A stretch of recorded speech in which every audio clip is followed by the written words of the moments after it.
ఒకటి. బతకడం వేరు, జీవించడం వేరు. బతకడంలో ప్రాణం మాత్రమే ఉంటుంది. సంతృప్తి చెందిన జీవితంలో అనుభూతి ఉంటుంది. ఒదిగి ఉండటం తెలిసిన వాళ్ళకే ఎలా ఆధిపత్యం చేయాలో తెలుస్తుంది. 2. అన్నీ కోల్పోయినా ఆత్మవిశ్వాసం కోల్పోకూడదు. అదొక్కటే ఉంటే చాలు, మనం కోల్పోయిన వాటన్నింటిన తిరిగి దక్కించుకోవచ్చును. 3. మనల్ని గుర్తించాల్సిన అవసరం ప్రపంచానికి లేదు. మనలో ఏముందో ప్రపంచం గుర్తించేలా చేసుకోవాల్సిన బాధ్యత మన మీదే ఉంది. అప్పుడే అది మనకు జోహార్లు అర్పిస్తుంది. 4. మీరు తప్పు చేసినప్పుడు మీ తప్పును ఒప్పుకోండి. ఆ విషయంలో ప్రశ్నించినప్పుడు వివరణ ఇవ్వండి. మీకు సందేహం ఏర్పడినప్పుడు విమర్శించకండి. ఎదుటివారి ఆలోచనల్ని గౌరవించకపోయినా పరవాలేదు. కాని అపహాస్యం చేయకండి. 5. ప్రతి ఒక్కరిలో ఏదో ఒక గొప్పతనం ఉంటుంది. మనకు దాన్ని చేసే గుణం ఉండాలి. అభినందించే మంచి మనసు కూడా ఉండాలి. మీరు చేరే గమ్యం మరియు మార్గంలో ఎవరిని పూర్తిగా నమ్మకండి. నిన్ను తప్ప ఎవరి మీద ఆధారపడకండి. మీ ఆత్మవిశ్వాసంతో నడిచే సామర్థ్యం కలిగి ఉండాలి. 6.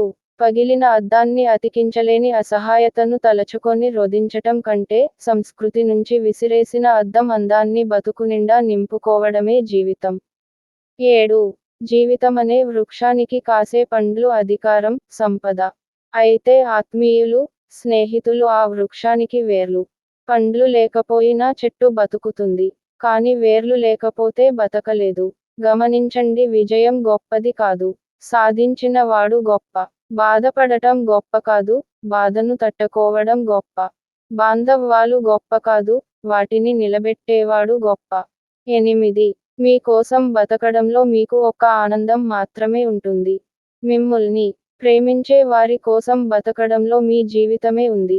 మాట అనేది కంటిలో నలుసు వంటిది.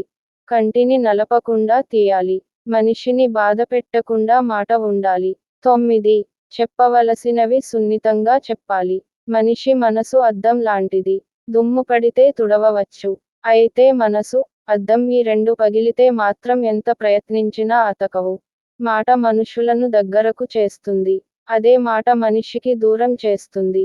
మరచిపో, క్షమించు అన్న సూత్రం మానసిక శాంతికి దివ్వౌషధంగా పనిచేస్తుంది. 10. మనల్ని అవమానపరచిన వ్యక్తి పట్ల, మనకు కీడు చేసిన వ్యక్తి పట్ల, మన మనసులో చెడుభావం మసలుతూ ఉంటుంది.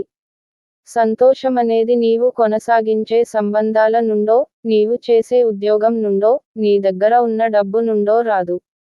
అది మీ వద్దనే ఉంటుంది.